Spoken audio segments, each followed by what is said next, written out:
What's good, people? Samurai Lee here. I'm back for another fight talk in association with CombatDocket.com.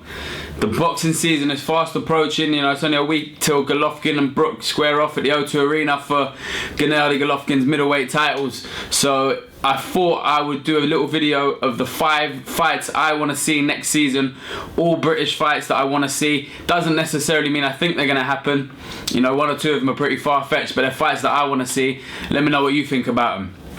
The first fight I want to see, Dillian Whyte, Derek Chisora. There's been a lot of needle back and forth between these guys. I was at the press conference where they first clashed, and since then, back and forth on Twitter, needle, and these guys don't like each other, and I think they really want to prove who's the best. So it's a fight I could see happening, that one, probably around the December time. It's a fight that would be amazing, build up, fireworks, I'm sure, between the guys, and it would really capture the imagination of the British public, these guys.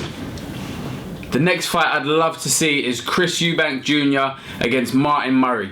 Now, Martin Murray has previously been a middleweight, has fought for multiple world titles at that weight, but never actually got the job done and became a world champion himself. Since then, stepped up to super middleweight, and most recently was defeated by George Grosz in what I thought was a convincing victory for the Saint.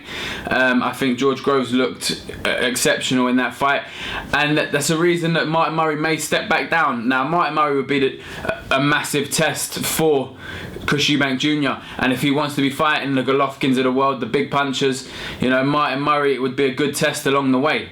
I would love to see a fight between any of these 3 following guys: Carl Frampton, Lee Selby, Josh Warrington.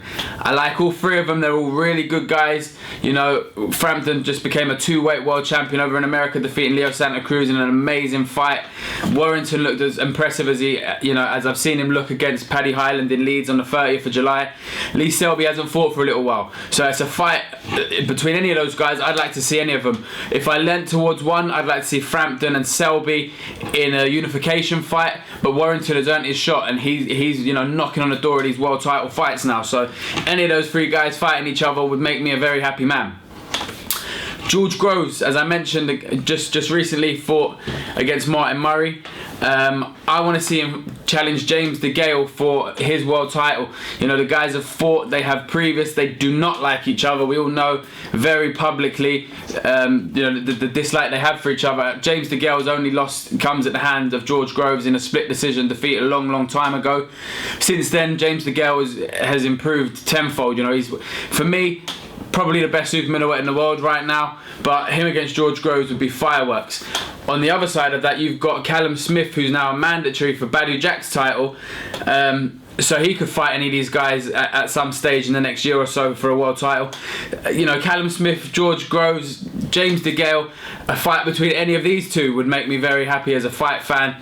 And the big fights bring it over here. The big fights are over here in Britain at the minute. So those are the guys that I want to see fighting. My number 1 fight I want to see in the next 12 months is a fight that, it's been spoke about a little bit from one side. The other side have been quite vocal about the want for this fight. It's a fight between 2 of my favourite fighters, and they're both heavyweight guys.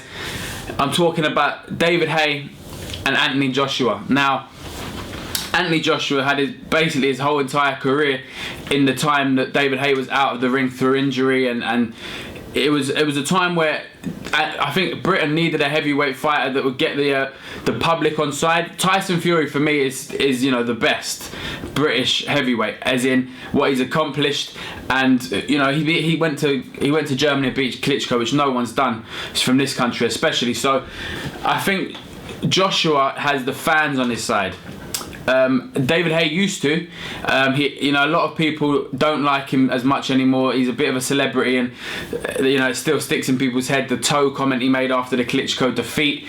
For me, David Haye will always be my standout heavyweight from Britain, because in my era, he was the guy I've seen the most, and he captured my imagination the most. From being a unified cruiserweight champion, stepping up, becoming world champion at heavyweight when he was a smaller guy in pretty much every fight he went into at that weight.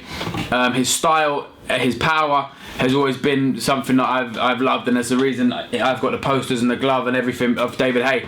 See, in the time he's been away, Anthony Joshua has stepped up, and he's a really good guy, he's a humble guy, and he's a great fighter, and he's improving. It's a fight that I think would sell out Wembley Stadium, You know, it's a fight that would get the people from around the world talking about it. Anthony Joshua, David Haye. That's my dream fight for the next 12 months. Thanks for watching, guys. Be sure to hit the like and subscribe buttons. At Samurai Lee on Twitter. YouTube, Fight Talk 1. Let me know what you guys think of the fights I've come up with, and let me know what fights you want to see in the next 12 months.